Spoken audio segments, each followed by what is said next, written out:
of institutions. I am grateful. Shri Ajit Kumar Bhuyan, concern over the red roll mining of coal in the Dima Asau district of Assam. Thank you, Chairman Shah, for allowing me to raise a very important issue about Assam. The issue of death of 9 laborers working in an illegal red hole coal mine in Umrangso, Dima Hasao district in Assam. The tragic incident is an example of how the state government is compromising on the matter of environmental protection and jeopardizing human lives. We all know that National Green Tribunal had banned the whole mining, and Honorable Supreme Court had upheld it as the such mining has adverse environmental consequences. A commission headed by Justice retired B.P. Kotoki has also in its report pointed out way back in the year about rampant illegal coal mining in Assam. In spite of such conclusive evidence, the illegal mining is continuing in Assam just under the nose of state government authorities. The incident, Umrangso, is a reflection of the state of affairs in Assam. I want to draw attention of this House to the fact that such illegal mining cannot continue unless there is some collision with the state government. Most of the newspapers are publishing stories about syndicate. Illegal mining, red hole mining, syndicate, all are interlinked and has patronage for highest echelons of the government. Such illegal mining is causing loss to the exchequer and is also causing environmental degradation. I therefore demand immediate intervention of the central government in this issue, as the state government has miserably failed to discharge its duty. I also demand a high-level inquiry to find out role of the state government as well as that of authorities of North Kashmir Autonomous Council in Umrangso incident. Thank you, sir. Thank you. Mane Shri Sant Balveer Singh, demand to provide assistance in increasing the income of farmers in Punjab. आप पंजाबी में धन्यवाद chairman साहब, साਰਿਆਂ ਨੂੰ ਪਿਆਰ ਭਰੀ ਸਤਿ ਸ੍ਰੀ ਅਕਾਲ। ਸੋ ਕਿਸਾਨਾਂ ਦੇ ਨਾਲ 2022 ਦੇ ਵਿੱਚ ਸਰਕਾਰ ਨੇ ਕਿਸਾਨਾਂ ਦੀ ਆਮਦਨ ਦੁੱਗਣੀ ਕਰਨ ਦਾ ਵਾਅਦਾ ਕੀਤਾ ਸੀ। ਸੋ ਕਿਸਾਨਾਂ ਦੀ ਆਮਦਨ ਦੁੱਗਣੀ ਨਹੀਂ ਹੋਈ। ਜੋ ਥੋੜਾ ਜਿਹਾ ਪਹਿਲੇ ਸੁਪਰੀਮ ਕੋਰਟ ਨੇ ਕਮੇਟੀ ਬਣਾਈ ਸੀ, ਉਹਦੇ ਵਿੱਚ ਉਹਨਾਂ ਨੇ ਦੱਸਿਆ ਕਿ 27 ਰੁਪਏ ਇੱਕ ਕਿਸਾਨ ਦੀ ਰੋਜ਼ ਦੀ ਕਮਾਈ ਹੈ, ਜਿਹੜੀ ਕਿ ਬਹੁਤ ਘੱਟ ਹੈ। ਇਹਨੇ ਨਾਲ ਕਿਸੇ ਦਾ ਗੁਜ਼ਾਰਾ ਨਹੀਂ ਚੱਲ ਸਕਦਾ। ਸੋ ਕਿਸਾਨ ਤੇ ਮਜ਼ਦੂਰ ਇਸੇ ਕਰਕੇ ਖੁਦਕੁਸ਼ੀਆਂ ਵੱਲ ਨੂੰ ਜਾ ਰਿਹਾ, ਕਿਉਂਕਿ ਉਹਨਾਂ ਦੀ ਇਨਕਮ ਘੱਟ ਆ। ਨੈਸ਼ਨਲ ਕ੍ਰਾਈਮ ਰਿਕਾਰਡ ਬਿਊਰੋ ਦੀ ਰਿਪੋਰਟ ਆ 1975 ਤੋਂ ਲੈ ਕੇ 95 ਤੋਂ ਲੈ ਕੇ ਜਿਹੜਾ ਹੈ ਜਿਹੜੀਆਂ ਖੁਦਕਸ਼ੀਆਂ ਜਿਹੜੀਆਂ ਹੈ 4 ਲੱਖ ਤੋਂ ਵੱਧ ਮਜ਼ਦੂਰਾਂ ਨੇ ਖੁਦਕਸ਼ੀਆਂ ਕਿਸਾਨ ਮਜ਼ਦੂਰਾਂ ਨੇ ਕੀਤੀਆਂ। ਪੰਜਾਬ ਦੇ ਵਿੱਚ 3 ਜਨਤਕ ਯੂਨੀਵਰਸਿਟੀਆਂ ਜਿਹੜੀਆਂ ਹੈਗੀਆਂ ਉਹਨਾਂ ਨੇ ਸਰਵੇਖਣ ਕੀਤਾ 2000 ਤੋਂ ਲੈ ਕੇ 2015 ਤੱਕ 16,606 ਖੁਦਕਸ਼ੀਆਂ ਜਿਹੜੀਆਂ ਹੈ ਉਹ ਕਿਸਾਨਾਂ ਨੇ ਕੀਤੀਆਂ। ਬੜੇ ਦੁੱਖ ਦੀ ਗੱਲ ਹੈ, ਕਿਸਾਨ ਮਜ਼ਦੂਰ ਜਿਹੜਾ ਹੈ ਉਹਨਾਂ ਦੀਆਂ ਖੁਦਕਸ਼ੀਆਂ ਦਾ ਰਿਕਾਰਡ ਵੀ ਜਿਹੜਾ ਹੈਗਾ ਉਹ ਰੱਖਿਆ ਨਹੀਂ ਜਾ ਰਿਹਾ। ਸੋ ਪੰਜਾਬ ਦੇ ਸਿਰ 3,74,000 ਕਰੋੜ ਦਾ ਜਿਹੜਾ ਹੈ ਕਰਜ਼ਾ ਹੈ।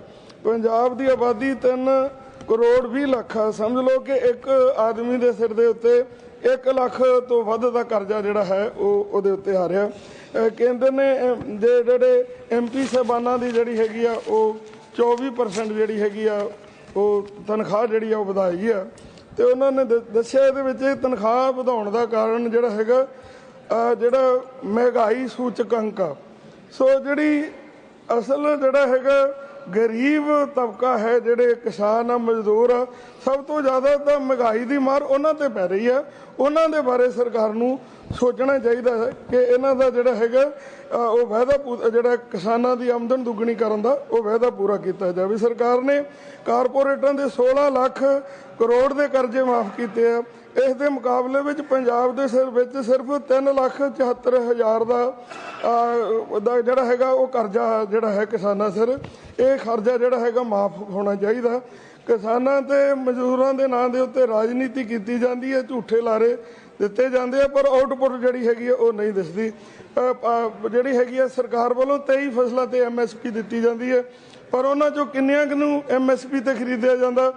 ਪਿਛਲੇ ਵਾਰੀ ਵੀ ਜਿਸ ਤਰ੍ਹਾਂ ਹੈ ਕਿਸਾਨਾਂ ਦੀ ਇਹ ਮੰਗ ਹੈ MSP ਗਰੰਟੀ ਕਾਨੂੰਨ ਹੋਣਾ ਚਾਹੀਦਾ ਕਿ ਜੇਕਰ ਘੱਟ ਤੋਂ ਘੱਟ ਲਾਗਤ ਤਾਂ ਜਿਹੜੀ ਉਹ ਕਿਸਾਨ ਨੂੰ ਮਿਲਣੀ ਚਾਹੀਦੀ ਹੈ, ਤਾਂ ਹੀ ਉਹ ਸਰਵਾਈਵ ਕਰ ਸਕਦਾ। ਜੇ ਇਹ ਘੱਟ ਤੋਂ ਘੱਟ ਲਾਗਤ ਵੀ ਨਹੀਂ ਮਿਲਦਾ ਫਿਰ ਕਿਸਾਨ ਜਿਹੜਾ ਹੈ ਖੁਦਕੁਸ਼ੀਆਂ ਵੱਲ ਨੂੰ ਜਾਂਦਾ। ਤੁਹਾਨੂੰ ਅਸੀਂ ਦੱਸਣਾ ਚਾਹੁੰਦੇ ਹਾਂ ਕਿ ਇਸੇ ਕਰਕੇ ਕਿਸਾਨ ਅੰਦੋਲਨ ਲਗਾਤਾਰ MSP ਗਰੰਟੀ ਕਾਨੂੰਨ ਵਾਸਤੇ ਹੋ ਰਿਹਾ, ਉਹ ਬਣਾਉਣਾ ਚਾਹੀਦਾ।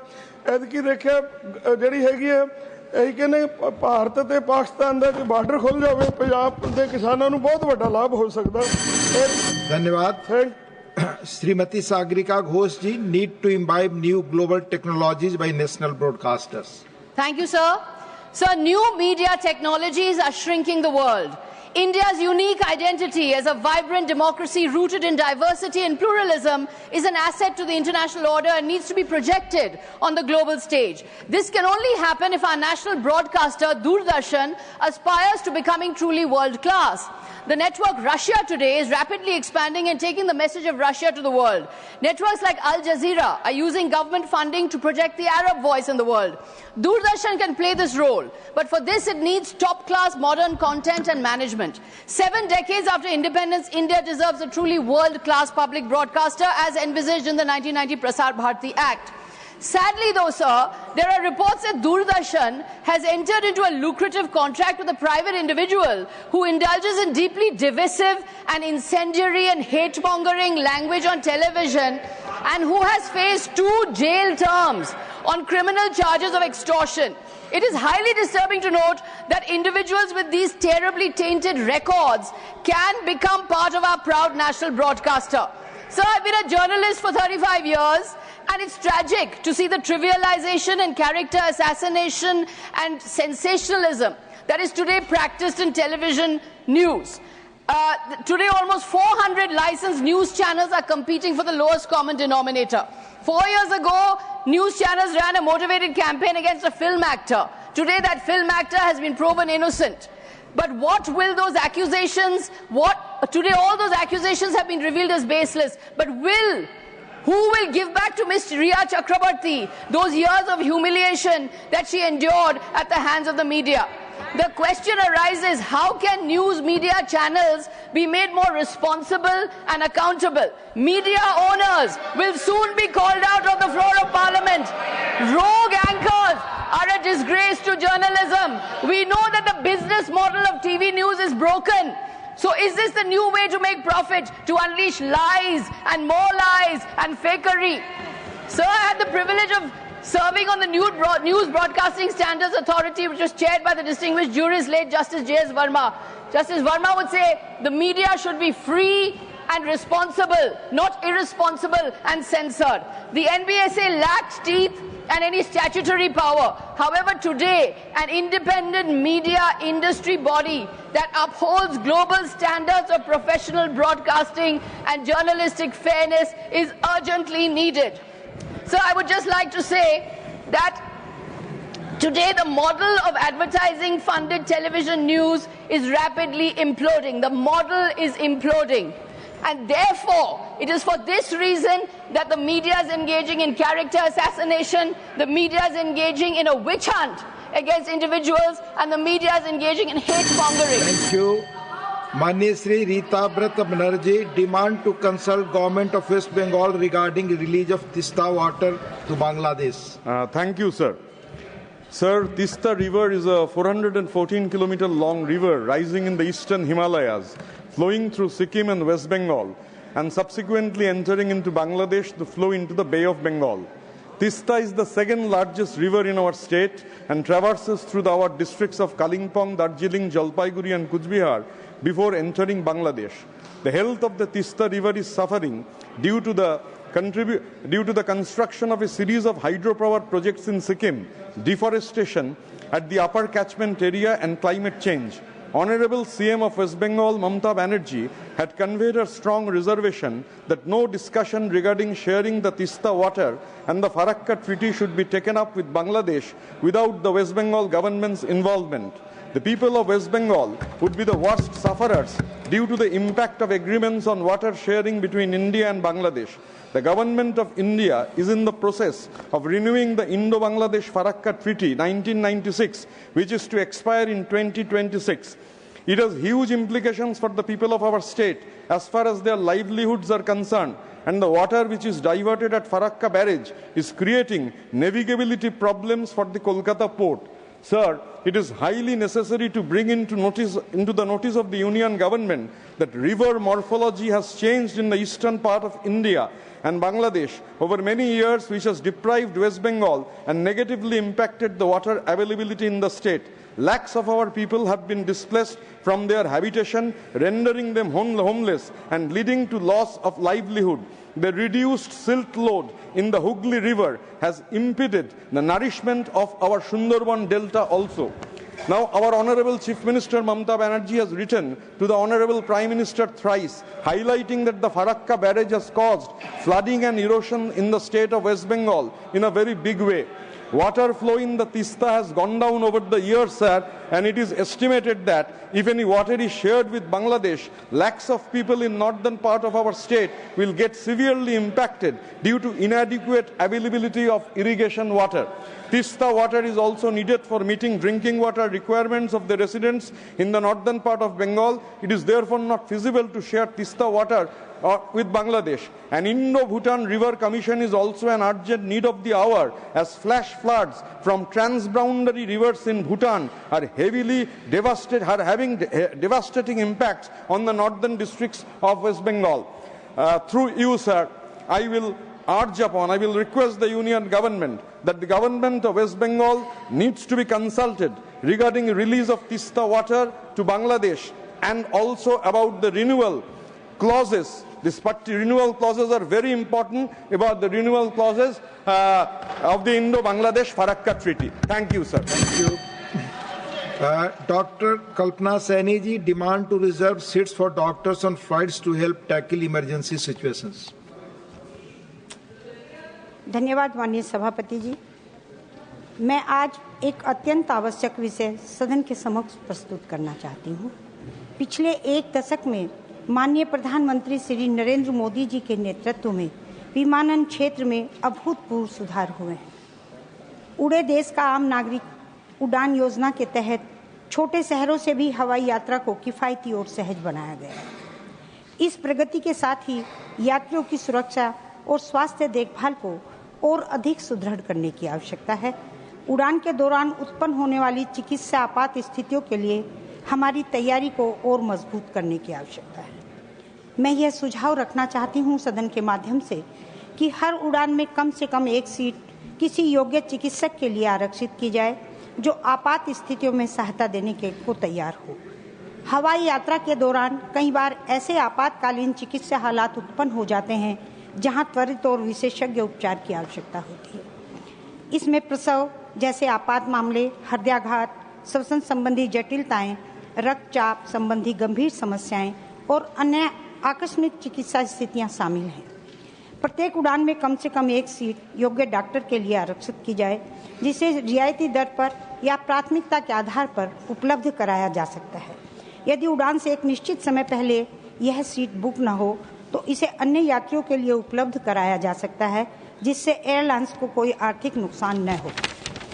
इसके अलावा सभी विमानों में उन्नत मेडिकल किट, ऑक्सीजन सिलेंडर और अन्य आवश्यक चिकित्सा उपकरणों की अनिवार्यता उपलब्धता सुनिश्चित की जाए।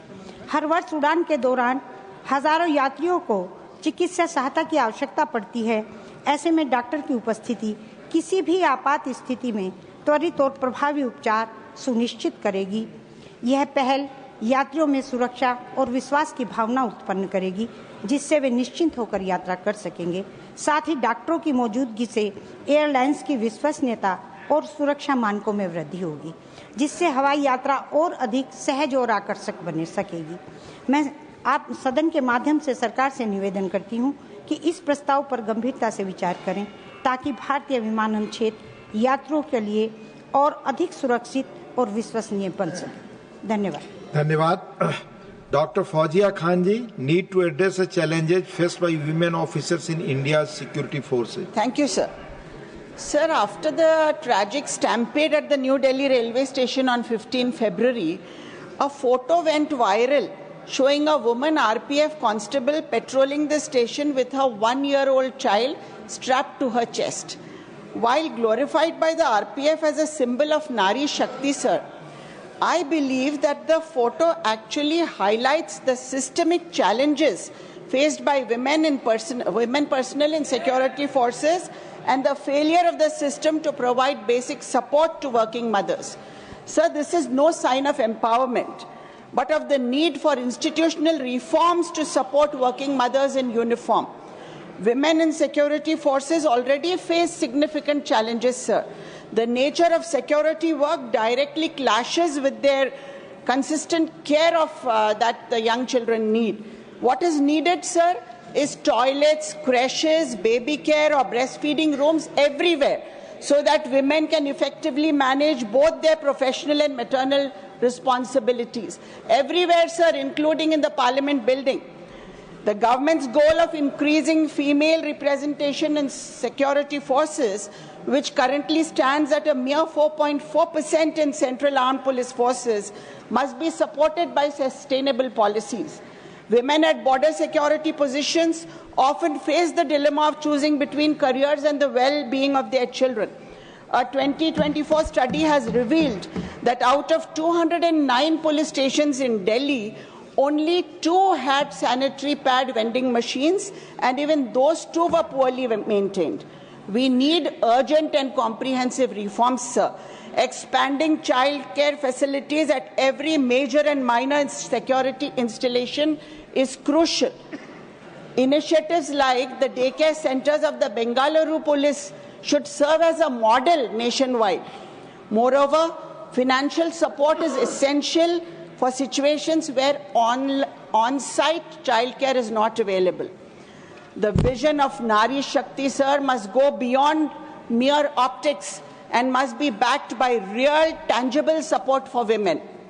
Policymakers must acknowledge that enabling women to thrive in these roles requires systemic changes, investments in infrastructure, improved workplace facilities, flexible policies, financial assistance, and recognition of their dual responsibilities. Childcare, sir, should be regarded as a fundamental service, not as a luxury.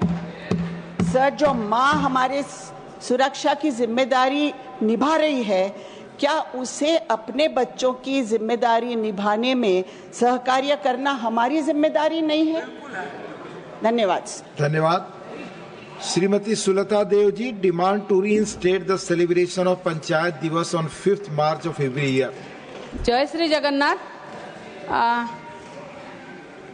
Honorable Deputy Chairman sir, जब पंचायत राज दिवस को मार्च 5 में हम लोग मनाते थे ओडिशा में, ये आज का नहीं, ये 30 साल पुराना है, जिसको कैबिनेट ने मंजूर किया था। कांग्रेस के टाइम में भी बिजू पटनायक के बर्थडे को पंचायत राज दिवस के हिसाब से मनाया जा रहा था।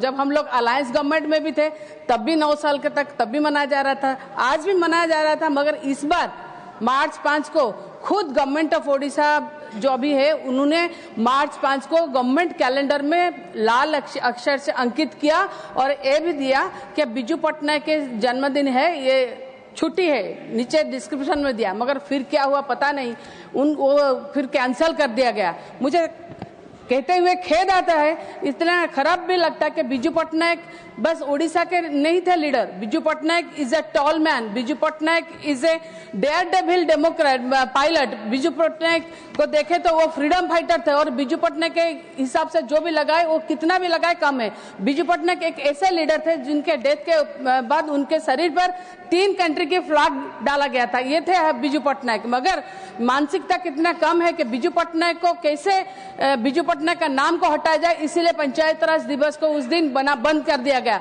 बिजू पटनायक ऐसा लगता थे जो ओडिशा के मॉडर्न ओडिशा को गढ़ने में उनका बहुत अवदान था। जैसे पारादीप पोर्ट हो, राउरकेला स्टील प्लांट हो, बिजू पटनायक इंटरनेशनल एयरपोर्ट हो, रीजनल इंजीनियरिंग कॉलेज राउरकेला हो, OUT हो, HAL हो, फिर देखेंगे तो सैनिक स्कूल हो, कितना भी देखिए बिजू पटनायक का इतना अवदान था मगर आज भूल गए। और सबसे बड़ा पंचायत राज क्यों मनाते थे हम? क्योंकि बिजू पटनायक ही ऐसे थे जो महात्मा गांधी के ग्राम स्वराज को आगे लेके महिला कैसे सशक्त हो, पहले हम लोग 33% रिजर्वेशन बिल सारे भारतवर्ष में बिजू पटनायक ने लगवाया था और कोई ने लगाया था तभी।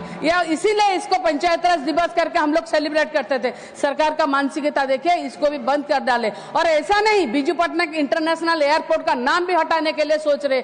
बिजू पटनायक के नाम पे बिजू स्वास्थ्य कल्याण कार्ड दे रहे थे हम लोग, BS को, उसका नाम भी परिवर्तन कर दिए। ऐसा सरकार आया कि सब परिवर्तन नहीं परिवर्तन कर रहे हैं। और देखे तो फिर क्या, नाम के बाद में डेट परिवर्तन कर रहे, अपने आप जो दिए हैं उसको भी परिवर्तन कर रहे। और हमारे बिजू पटनायक एक बात बोलते थे, छोटा मन रे के बड़ा है जाए नहीं, मन अगर छोटा करो कोई आदमी बड़ा नहीं बन सकता। मन बड़ा रखो तो जाति बड़ा होता है। आप इसीलिए मैं बोल रही हूँ, मन बड़ा करके जाति बड़ा कीजिए। ये छोटी मानसिकता छोड़िए, नाम चेंज करना छोड़िए, कलर चेंज करना छोड़िए, डेट चेंज करना छोड़िए। जो कैबिनेट निष्पत्ति हुआ था उसको कैसे ये गवर्नमेंट ने एक एग्जीक्यूटिव ऑर्डर डाल के उसको चेंज कर दिया, मुझे तो धन्यवाद। Shri Sanjay Seth, nothing is going on record, please. Shri Sanjay Seth ji, demand to regulate coaching institutes of competitive examinations across the country. Sir, आज मैं सदन के सामने एक बड़ा गंभीर मुद्दा रखना चाह रहा हूं। देश के अंदर सैकड़ों कोचिंग इंस्टीट्यूट चल रहे हैं। हर शहर में आपने भी देखा होगा, सब जगह कोचिंग इंस्टीट्यूट्स हैं जो विद्यार्थियों को, छात्रों को इंजीनियरिंग, मेडिकल और अन्य परीक्षाओं के लिए तैयारी कराते हैं। लेकिन उनमें से कुछ इंस्टीट्यूट ऐसे हैं जो केवल कमाई करने के धंधे बन गए हैं। इसी तरह का एक इंस्टीट्यूट फिटजी था, जो एक बड़ा प्रतिष्ठित कोचिंग सेंटर था, लेकिन उसके अपने फाइनेंशियल मैनेजमेंट के गड़बड़ी के कारण उसने एक दिन सारे सेंटर अपने बंद कर दिए, जिसकी वजह से इसका जो छात्र थे जो वहां पढ़ाई कर रहे थे उन सबको बहुत नुकसान हुआ। वो बीच में उनकी पढ़ाई छूट गई। सर, इनके माता पिता लोग ने उसके अंदर काफी रुपया अपना लगा के इनको सबको वहां पे दाखिला दिलाया था, लेकिन फिटजी के बंद होने की वजह से अब उनको ये समझ में नहीं आ रहा है कि वो क्या करें। सोशल मीडिया पे भी फिटजी के अभिभावकों का वीडियो निकल रहा है, जहां पे वो लोग सब सेंटर के बाहर खड़े हैं और सेंटरों पे ताले लगे हुए हैं। ये सब अब तनाव में हैं और इन छात्रों का पूरा साल बर्बाद हो रहा है।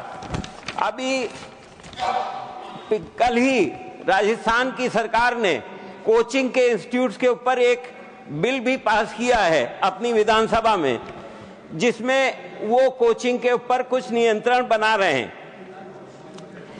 मैं सरकार से ये मांग करता हूं कि फिटजी और अन्य कोचिंग संस्थाओं की वित्तीय जांच की जाए और यह सुनिश्चित किया जाए कि छात्रों को और अभिभावकों की फीस वापस मिले, छात्रों की शिक्षा का नुकसान ना हो।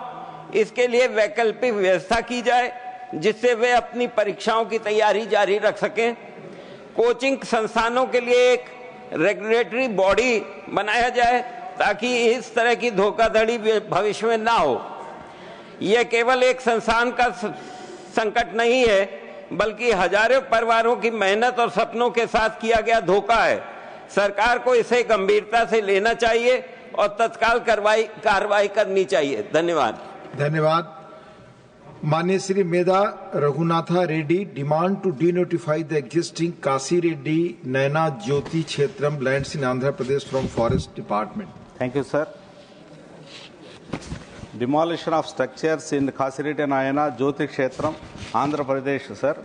I would like to bring forth an important issue regarding the demolition of certain structures at the Kasireddy Nayana ashram in in the Jyoti Kshetram, Andhra Pradesh, located in the deep forest, which renders selfless service and offering free meal to the poor.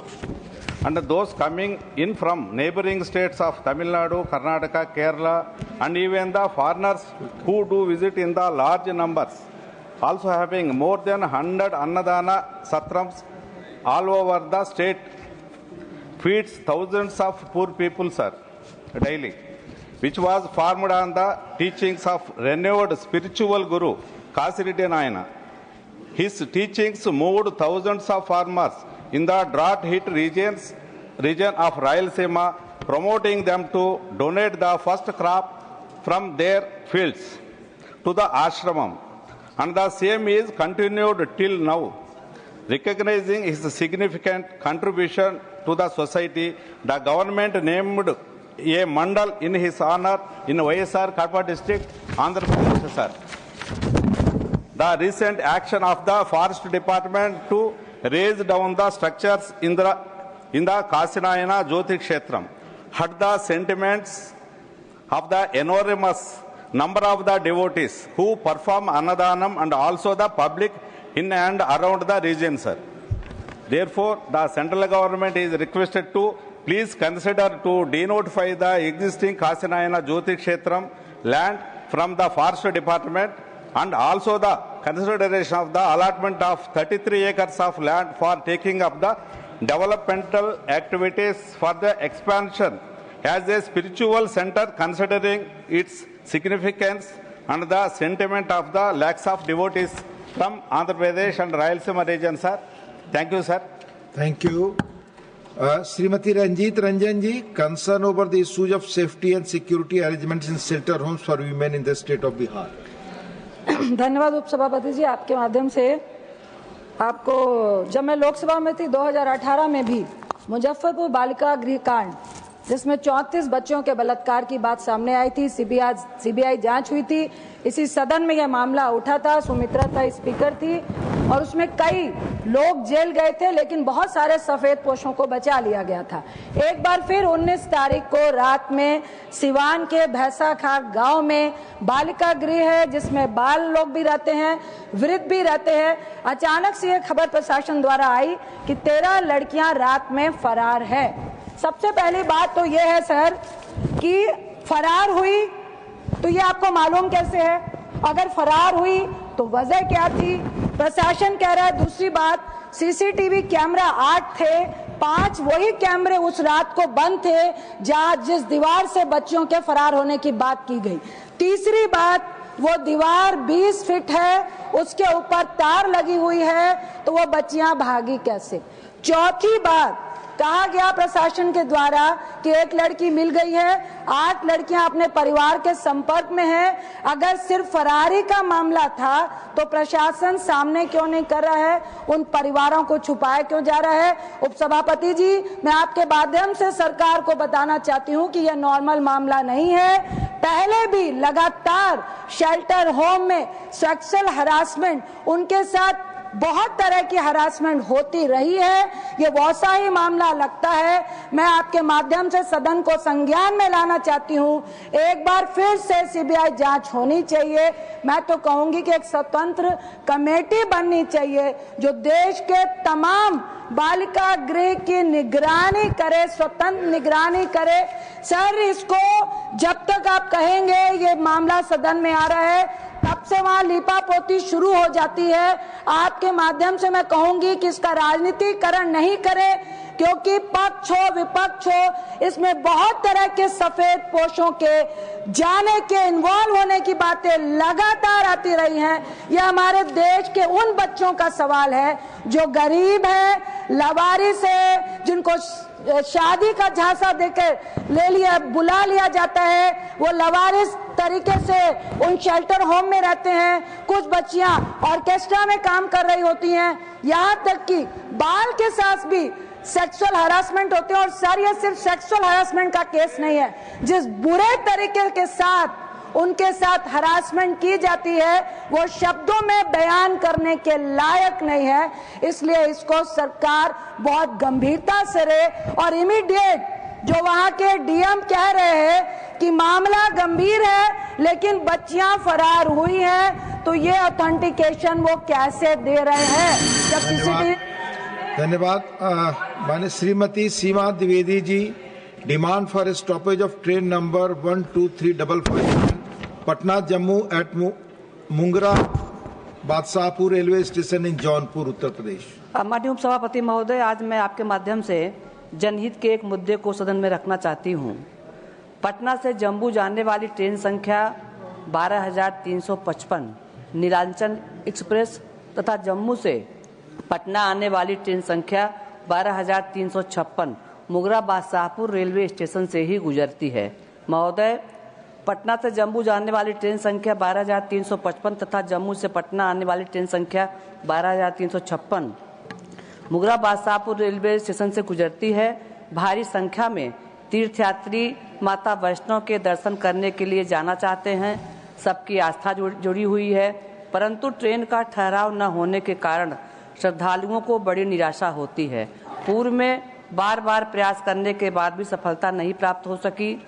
आज परम श्रद्धेय माननीय मोदी जी की सरकार ने ट्रेनों को बहुसंख्यक प्रत्येक जिले में चलाए जाने का जो प्रयास किया है, जो निर्णय लिया, वो बहुत सराहनीय है। समय की प्रतिबद्धता, सुरक्षा से भरपूर ट्रेन यात्रियों का उत्साहवर्धन हुआ है और विश्वास भी जगा है।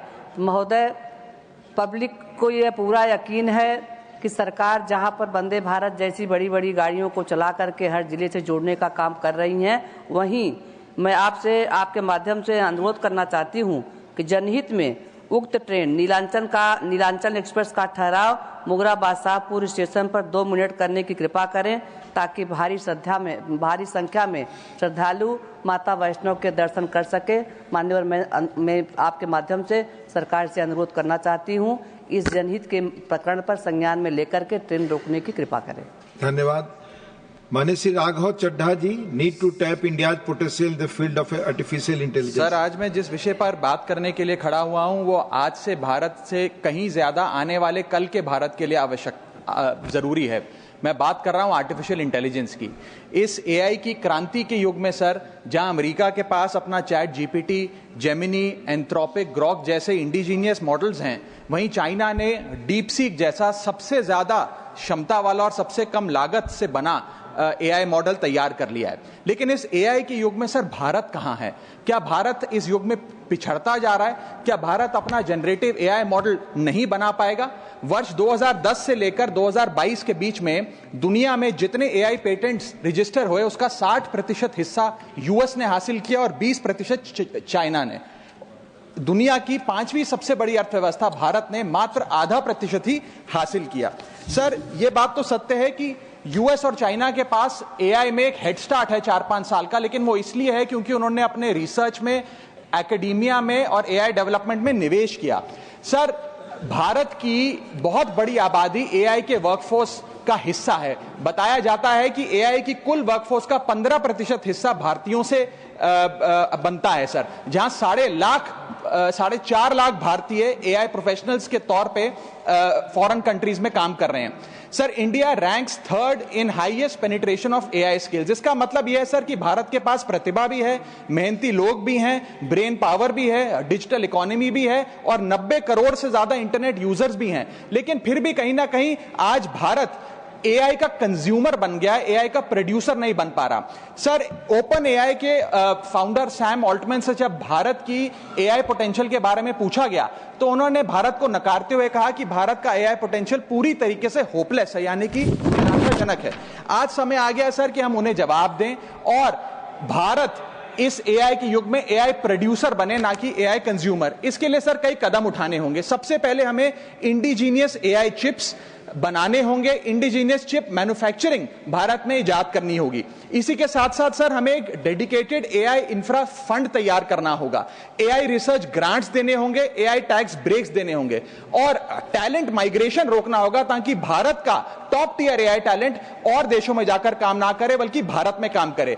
इसी के साथ साथ एआई के इंडिजीनियस स्टार्टअप्स जो हैं सर, उन्हें एक्सेस देना होगा large volume of existing data को, जो मेटा, माइक्रोसॉफ्ट और गूगल के पास है लेकिन भारत भारत के पास नहीं है। और अंत में सर, फाइनेंशियल इन्वेस्टमेंट हमें बढ़ानी होगी, जहां यूएस अपने जीडीपी का 3.5% एआई रिसर्च में खर्च करता है, चाइना 2.5%, वहां भारत मात्र 0.7% खर्च कर रहा है। सर, आने वाले काल में इस दुनिया पर वही राज करेगा, वही विश्व गुरु होगा जिसके पास एआई की ताकत होगी। इसलिए भारत को सर मेक इन इंडिया के साथ साथ मेक एआई इन इंडिया की ओर आगे बढ़ना होगा।